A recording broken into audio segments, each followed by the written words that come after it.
Hola, bienvenidos una vez más a Relatos en la Ventana. Quienes sigan el canal habitualmente sabrán que me gusta bastante alternar la lectura de clásicos con contemporáneos, también buscar narradores de distintos orígenes. Y en este caso vamos a leer una escritora española que está de rabiosa actualidad, ya que este libro, Ya casi no me acuerdo, acaba de obtener un par de premios bastante importantes dentro del mercado editorial español. Ha ganado el premio de Obra Nobel por parte de la Cámara de Libreros de Madrid y también de parte de la Confederación de Gremios y Asociaciones de Libreros de toda España. Acaba de darle el premio Todos tus libros 2024 al mejor libro de relatos. Y siendo este un canal de relatos, evidentemente este es un premio que a nosotros nos ha llamado la atención, así que quisimos leer y realmente el libro es fantástico. Vamos a hacer una pequeña introducción biográfica de la autora. Es su primer libro, con lo cual no contamos de mucha información. Se trata de una escritora nacida en Extremadura, en Badajoz, pero criada en la ciudad de Huelva, que es en Andalucía, a finales de los años 80, es decir, que es muy joven, que trabajó durante muchos años como periodista especializada en cultura, ¿no?, en las secciones culturales de los periódicos, y que en la actualidad se desempeña como bibliotecaria.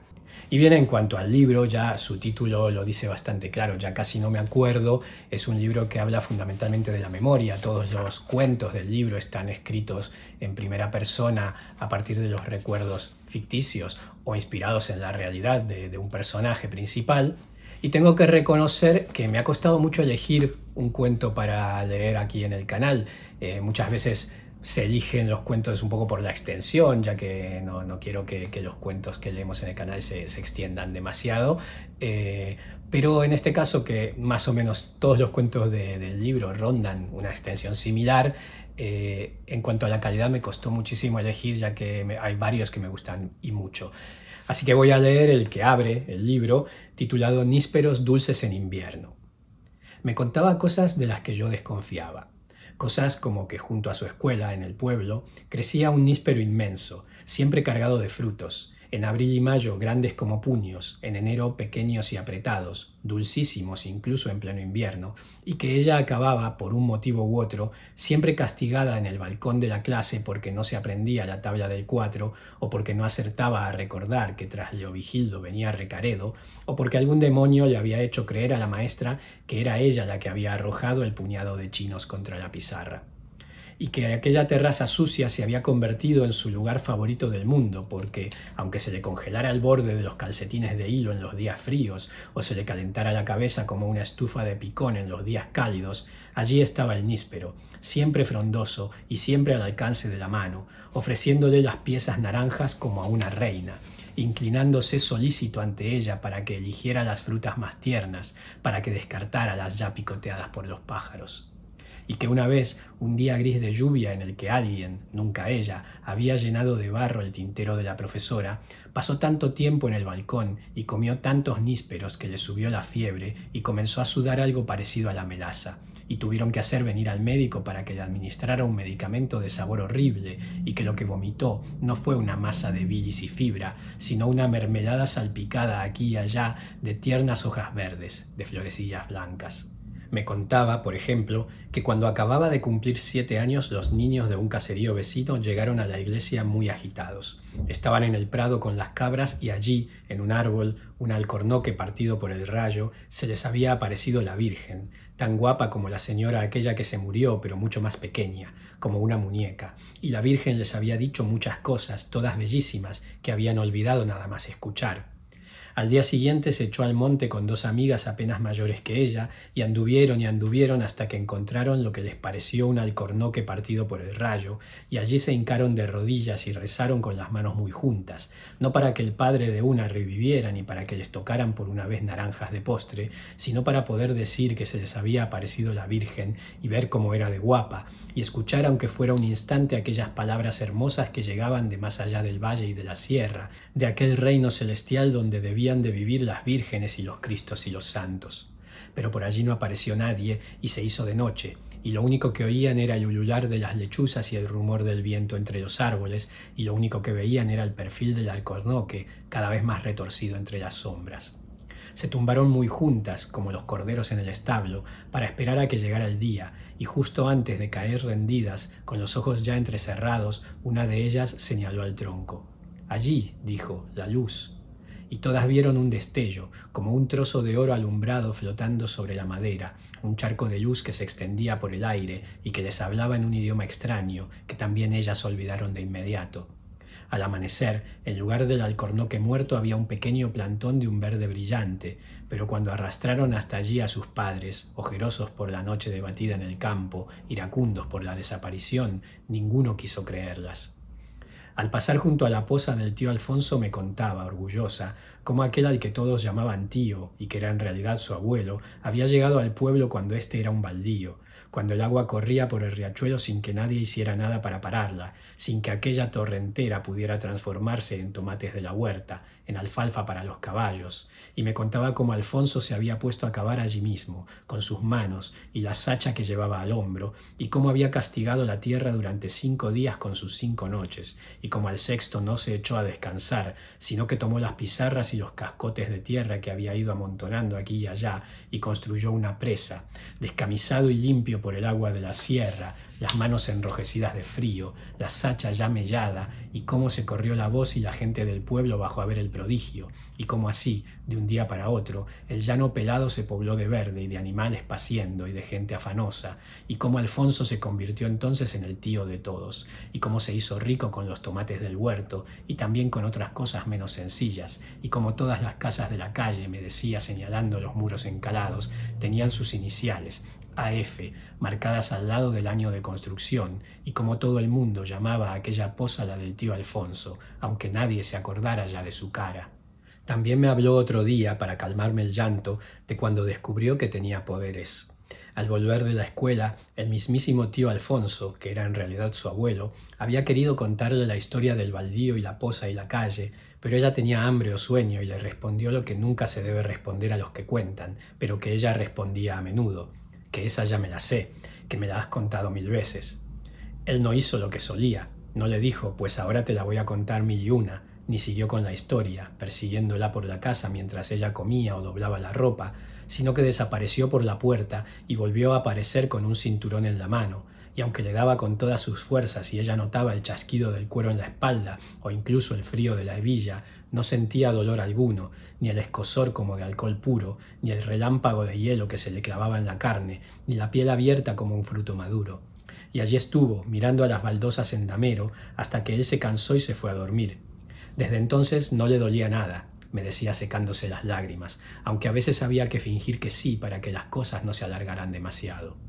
Mi historia favorita era la de los papelillos, la de la boda de sus padres, que se había celebrado en la ermita arriba en la sierra. Una ceremonia a la que acudieron familias de todos los caseríos del valle, un peregrinar de carromatos y remolques tan colorido como una romería, y a la que también asistieron los militares del cuartel cercano, engalanados con sus medallas relucientes sobre el verde impoluto, como jaras en flor, atravesando el pueblo en coches de un negro brillante, máquinas que los viejos miraban con recelo y que los niños perseguían a la carrera, tragando humo y polvo, gritando como locos y empujándose cuando uno de aquellos hombres se asomaba por la ventanilla para estrechar sus manitas tiznadas. Tu abuelo era piloto de aviación y en el pueblo le llamaban Clark Gable. Así, Gable, me repetía, orgullosa, antes de enseñarme una foto de él, un señor de bigotillo fino, sonrisa tímida y ojos mansos, un señor, me decía, incapaz de matar a una mosca, de levantar la mano, el padre que volaba sobre los campos yermos y los pueblos blanquísimos y la sangre y la miseria de los hombres. Aquel día la gente desayunó con el estruendo de 3 aeroplanos como pájaros negros. Era una sorpresa. Los oficiales debían sobrevolar la ermita y en el momento exacto en que tañeran las campanas, cuando los novios salieran por la puerta bajo una lluvia de arroz, tenían que abrir los enormes vientres de sus aviones y dejar caer sobre la iglesia un manto de papelillos rojigualdos, una nube que tiñera el blanco de la novia y tocara el cabello de los invitados y coronara las copas de las encinas, un resplandor que se percibiera en todo el valle y que dejara su marca en el monte, pétalos raros, pequeños insectos tropicales durante años. Pero la mañana se levantó gris y densa, con un rocío que había empapado el heno y mojado el picón de las carboneras, y la bruma corría por el valle como un ejército fantasmal cubriendo hasta el tejado de la iglesia. Y cuando los pilotos oyeron repicar las campanas, no veían a sus pies más que una niebla algodonosa. Incapaces de saber si sobrevolaban ya el objetivo y temiendo la ira de sus superiores, se encomendaron a Nuestra Señora de Chandavila y abrieron los vientres de los aviones y soltaron su carga, pero los cielos no estarían escuchando porque los cientos de miles de papelillos no cayeron sobre la ermita, arriba, sino sobre el pueblo, abajo, que recibió la lluvia de colores como quien ve llegar al circo. Los niños se revolcaban por el suelo y jugaban a tirarse bolas de papel mojado. Los adultos encendieron hogueras en la calle a las que arrojaban el confeti rojigualdo de tanto en tanto, que prendía como un chisporroteo. Alguien sacó un acordeón y alguien un queso, y allí fue la verbena mientras arriba los oficiales escudriñaban el cielo desconcertados. Cuando la gente escuchó el bramido de los coches bajar por la pista, todo el mundo corrió a casa y atrancó la puerta, y en la calle quedaron solo rescoldos, un barro de pasta de papel, briznas amarillas y rojas que revoloteaban aquí y allá como mariposas moribundas. Y esto lo sé yo, me decía al calor del brasero o en primavera por alguna vereda junto al río, y lo sabes tú y no lo sabe nadie más, así que no lo andes repitiendo. Hubo una historia que me contó solo una vez. Tenía una amiga, una niña que solía andar sola por el pueblo, vestida siempre como las más pequeñas, aunque le sacara 3 cabezas y pareciera un gigante desgarbado en medio de los corros, sus zancadas siempre más largas pese a la torpeza, su risa sonora flotando por encima de las otras. Un día, me dijo ella, un día en el que la habían vestido de gala porque un fotógrafo iba a tomarles un retrato a la escuela, para lo que le habían puesto un vestido reluciente que no tardó en marcharse. Un día, de camino al colegio, se encontró con la amiga que vagaba sin rumbo como de costumbre, y en parte porque ya sabía que la profesora la haría ponerse en la última fila para ocultar el lamparón, me dijo, y en parte porque en casa le esperaría una buena zurra, y en parte porque el cielo estaba despejado y había en el campo una agitación de primavera, decidió hacer rabona y quedarse con ella.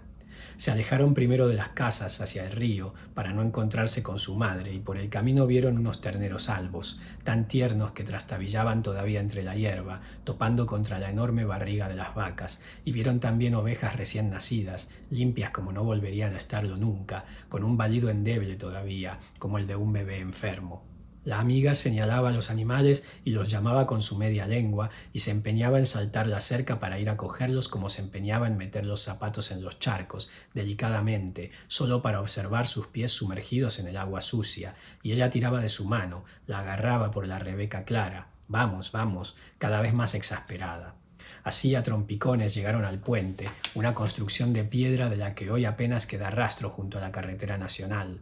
El cauce estaba alto y bajaba con la fuerza de todos los riachuelos, de todas las fuentes que se habían despertado en la montaña, y se asomaron al pretil para observar esa serpiente líquida que pasaba bajo sus pies, arrastrando madera muerta, cañas, moldeando a empellones las orillas, reordenando las piedras del fondo con un rumor grave, las 2 niñas con la boca abierta brillante de saliva ante toda esa violencia centelleante que no podía ser sino la acción del Dios que las castigaría si decían mentiras o masticaban la hostia consagrada, las manos sobre la piedra roja, el sol calentando sus nucas. Entonces ella se encaramó ágilmente al pretil y tras limpiarse las manos en el vestido se las tendió a la amiga. Venga, sube. La amiga medía la distancia que la separaba de la corriente, la miraba a ella, negaba con la cabeza. Sube, dijo ella con una voz nueva, o le cuento a tu madre que te has subido. La amiga tomó sus manos y subió temblando toda como un gorrión mojado, susurrando oraciones para sí. Y ahora vamos, que hay que atravesarlo, ordenó ella mientras caminaba marcialmente hacia el punto más alto del arco del puente. La amiga la seguía a pasitos cortos. Ella escuchaba tras de sí el crujir de sus pies sobre la piedra, hasta que oyó un cambio de ritmo, un trastabille, y la amiga, de repente, ya no estaba. Pero a la niña no le pasó nada, me dijo encendiéndose un cigarro, porque vino un viento de la montaña tan fuerte que le infló las faldas como un globo y la levantó por los aires y la puso de nuevo en el pretil sin un rasguño. Y luego, así que ya sabes, tú al pretil no te subas así te lo diga un cura, así te lo diga una monja o así te lo diga tu madre. ¿Estamos? Los albañiles han preparado cuidadosamente el mortero en una palangana de plástico negro, han colocado uno a uno los ladrillos, despacio, mostrando su trabajo a los presentes, y han sellado el nicho con el mármol grabado, y aquí, junto a la escuela y bajo un sol de invierno, el níspero me ofrece unos frutos minúsculos y verdes que sé que estarán dulces, dulcísimos, más dulces que ninguno. Este es el relato Nísperos dulces en invierno de Clara Morales. Espero que os haya gustado.